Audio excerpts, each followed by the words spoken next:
Ada perlakuan yang ini nggak kasar-kasar apa? Ada semacam kata-kata kasar, banyak sekali ancaman-ancaman sekali. Terus ya selain itu saya pernah dipukul bagian mata sini. Mas Anan masih pernah lihat, Ibu Yanti pernah lihat, saya tunjukin.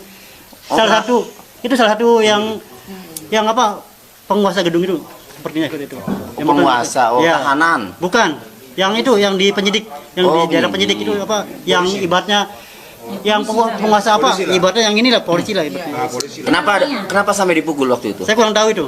Ya, Ya mungkin nanya dulu kah atau langsung mukul gimana? ya mereka bilang ya bahwa saya pembunuh gini. Ya, mereka bilang saya nggak punya hati nurani, yang melakukan saya itu aja.